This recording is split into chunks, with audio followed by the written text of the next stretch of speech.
தினம் ஒரு மூலிகை வரிசையில் இன்றைக்கி நம்ம பார்க்க போகிற மூலிகை என்ன அப்படின்னு பார்த்திங்கன்னா, நம்ம நிறைய பேருக்கு தெரிஞ்சது ஃபிக் அப்படின்னு சொல்லுவோம், அத்திப்பழம். இது இப்போ நம்ம பார்க்குறது வந்து அத்திக்காய், சரிங்களா? நிறைய பேருக்கு தெரிஞ்சது என்ன அப்படின்னு பார்த்தா அத்திப்பழமோ அத்திக்காய் நம்ம வந்து ட்ரை பண்ணி கூட சாப்பிட்றோம். ஆனால் இதோட இலை வேருக்கும் கூட நல்ல ஒரு மருத்துவ குணம் இருக்குது.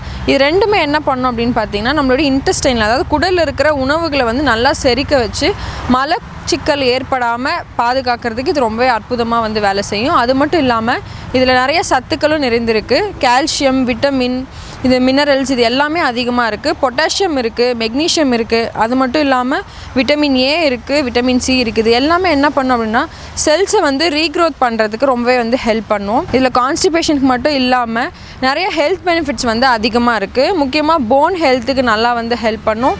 அதே போல் பார்த்திங்கன்னா ஃபீமேல்ஸ்க்கு பீரியட்ஸ் டைமில் வர கிராம்ஸ்க்காக இருக்கட்டும், இதில் விட்டமின் சி அதிகமாக இருக்கிறதுனால உடலில் ஏற்படக்கூடிய இந்த ஹீலிங் மெக்கானிசம்ன்றது வந்து ரொம்பவே நல்லா ஹெல்ப் பண்ணும். நிறைய பேருக்கு இந்த சத்து குறைபாடு சொல்கிறாங்க, இம்யூனிட்டியே ரொம்ப கம்மியாக இருக்குது அப்படின்னு சொல்கிறாங்க. ஸோ அவங்கெல்லாம் டெய்லி ஒரு 2 அத்திப்பழம் வந்து ட்ரையாவோ இல்லை பழமாவோ சாப்பிட்டா ரொம்ப அற்புதமான ரிசல்ட் வந்து பார்க்கலாம்.